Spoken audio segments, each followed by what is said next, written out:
Entonces, vamos a ver cómo es el principio de funcionamiento del filtro rotativo o rotatorio. Hay dos esquemas posibles, que es con un tambor rotatorio o mediante discos, pero el principio de funcionamiento es el mismo para ambos casos. Son filtros del tipo de succión en los que la filtración, el lavado, el secado y la descarga se realiza automáticamente y por lo tanto se requiere de muy poca mano de obra, que esa es la gran ventaja que presentan y por eso son de operación continua. Todo se realiza en el recorrido que genera el tambor en una revolución. Ahora vamos a ver un video en donde se esquematiza con mayor detalle cómo es el principio de funcionamiento y luego lo analizamos.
Bien, como se observa en el video, el principio de funcionamiento esquemáticamente es el siguiente. El tambor cuenta con un medio filtrante que lo recubre y está sumergido una cierta fracción de arco alfa en la suspensión a una profundidad adecuada. Esta suspensión se necesita que esté en permanente agitación o en movimiento para evitar la decantación de los sólidos, porque justamente lo que se busca es que los sólidos sean arrastrados por la suspensión y retenidos en el medio filtrante. Entonces se alimenta la suspensión de manera continua y luego mediante vacío ingresa al tambor formando la torta en las paredes del tambor. Luego esa torta que se formó mientras el tambor estuvo sumergido y durante el proceso de filtración se puede lavar, ¿sí? Ya sea con agua o con otro fluido para purificarla o eliminar contaminantes. Luego se le puede inyectar aire a presión, aire comprimido para secarla y finalmente se remueve con una cuchilla de manera continua, obteniendo los sólidos y dejando el tambor listo para volver a sumergirse en la suspensión y comenzar nuevamente por la etapa 1 con el ciclo de filtración. Entonces, como vemos, a lo largo de un recorrido del tambor se cumplen todas las etapas del ciclo que habíamos venido realizando de manera manual o cíclica o por etapas en los distintos tipos de filtro que vimos previamente. Algunas consideraciones a tener en cuenta es que la cuchilla se encuentra separada un cierto espacio para no remover completamente la torta y dejar un pequeño espesor que permita una adecuada filtración. Como habíamos visto en el primer video, la filtración se realiza fundamentalmente por la torta y no tanto por el medio filtrante. Esta pequeña porción de torta que se deja al mantener la cuchilla separada debe incorporarse, porque está de forma permanente, a la resistencia del medio filtrante. Entonces, en este tipo de filtro, la resistencia del medio filtrante suele ser apreciable y hay que considerarla, a diferencia de los otros modelos que en muchas ocasiones era despreciable.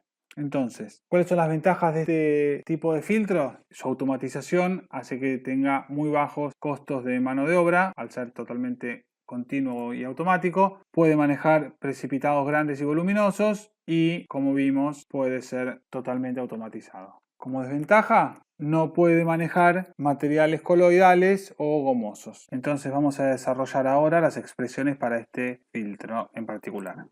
Una consideración a tener en cuenta es que a pesar de que la geometría es cilíndrica, por el gran radio de curvatura lo asimilamos a geometría plana. Entonces no vamos a tener las complicaciones que tuvimos con el filtro centrífugo. Entonces, como la filtración es de afuera hacia adentro, como vimos, la diferencia de presión queda determinada por la diferencia de presión entre la presión atmosférica, que es la que está afuera, y el vacío producido en el interior del cilindro. Este delta P puede considerarse constante a lo largo de todo el proceso de filtración. Entonces va a ser una filtración a delta P constante, que lo planteamos de esta manera, en donde se observa que, como dijimos, se incorpora la resistencia del medio filtrante, en este caso como una longitud equivalente de torta, que es la que se deja por la distancia que mantiene la cuchilla de la pared del cilindro. En este caso, en lugar de expresarlo como una longitud equivalente, lo vamos a incorporar como un volumen ondita equivalente. ¿Qué es este V ondita? Entonces es el volumen de filtrado equivalente que genera una torta de largo equivalente. ¿Y qué era el largo equivalente? Era el largo de torta equivalente que me generaba una resistencia como la del medio filtrante. Entonces, planteando todo como venimos haciendo, incorporando este concepto del volumen equivalente, trabajamos, despejamos, integramos como hasta ahora entre un tiempo cero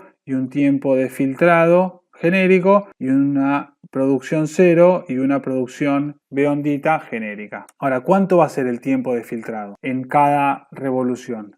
Vamos a analizarlo. Si el filtro gira a n revoluciones por segundo y alfa es la fracción sumergida del tambor, entonces el arco que recorre el filtro durante la etapa de filtración, ¿sí? El arco que recorre el tambor durante la filtración, cuando está sumergido en la suspensión, ¿sí? Que es la única parte de toda la vuelta en donde está efectivamente filtrando, es alfa por pi por diámetro. Pi por diámetro es toda la circunferencia, alfa es el arco sumergido del tambor en la suspensión y se mueve a una velocidad tangencial de n por pi por d. Entonces, ¿cuánto tiempo va a tardar? ¿Cuánto tiempo va a estar sumergido filtrando el tambor en la suspensión? Bueno, el arco dividido la velocidad. Dijimos que esta era la expresión del arco, esta era la velocidad. Entonces, el tiempo de filtrado cuando el tambor está sumergido en la suspensión es alfa sobre n. Entonces, integramos las expresiones entre 0 y alfa sobre n, que es el tiempo de filtrado, desarrollamos matemáticamente, reorganizamos, y esta va a ser la producción de filtrado por área en el tiempo que el tambor está sumergido en la suspensión filtrando. Ahora, si desarrollamos la expresión para el caudal, sabemos que,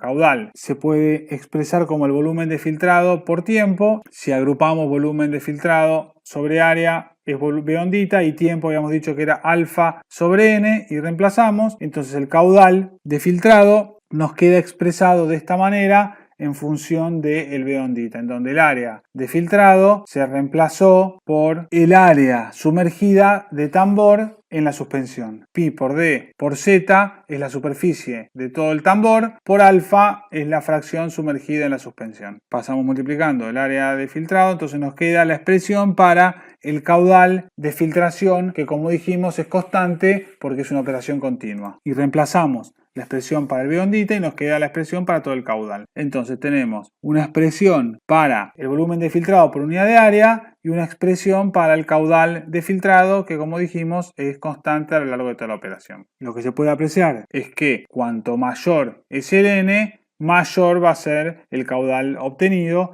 y por lo tanto no hay una velocidad óptima de rotación. A mayor velocidad, mayor filtrado. Entonces, en base a un caudal de filtrado deseado, se puede diseñar un equipo en función de las variables diámetro o longitud del tambor o variables operativas que pueden ser la velocidad de rotación o la profundidad a la que está sumergido el tambor en la suspensión o la fracción de tambor sumergida.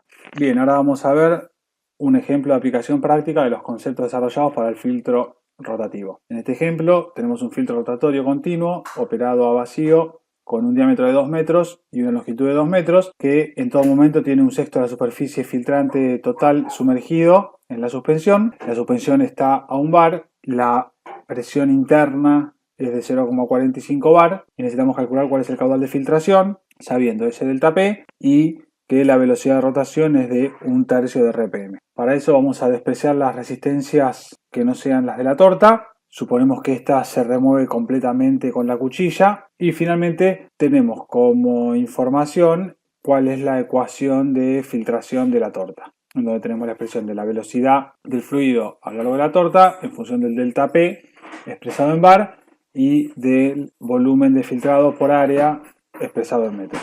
Entonces, para eso, si conocemos la expresión, sabemos que la velocidad se puede expresar como la derivada de B ondita con respecto al tiempo. Entonces lo igualamos y despejamos los diferenciales para poder integrar entre un volumen 0 y un B ondita genérico y entre 0 y alfa sobre n, que como vimos es el tiempo de filtrado mientras el tambor está sumergido. Para eso integramos indefinidamente, integramos la expresión y obtenemos de esta manera una funcionalidad del volumen de filtrado con respecto al área de filtrado en función del alfa sobre n y el delta P. El delta P, como dijimos, sabemos la presión en el interior del tambor, la presión en el exterior, por lo tanto el delta P es menos 0,55. El alfa, como se indica en el enunciado, es un sexto de la superficie que se encuentra permanentemente sumergida. La velocidad de rotación es 1/3 de 2pi radianes por minuto. Entonces, reemplazando en la expresión, obtenemos que el B ondita obtenido mientras el tambor está sumergido es de 0,081 metros. Para pasarlo al caudal de filtrado lo multiplicamos por las RPM y el área de filtrado, que en este caso es pi por el diámetro del tambor por el largo del tambor, y obtenemos finalmente el volumen, el caudal de filtrado, que sería 128,5 metros cúbicos por hora, que como vimos, al ser el filtro rotativo de operación continua, es el único equipo que nos permite obtener un caudal de filtrado constante a lo largo del tiempo y que no requiere una operación por cargas como los otros casos que hemos visto. Bien, con eso damos por cerrado toda la teoría de filtración con el último equipo que nos quedaba desarrollar las expresiones. Muchas gracias.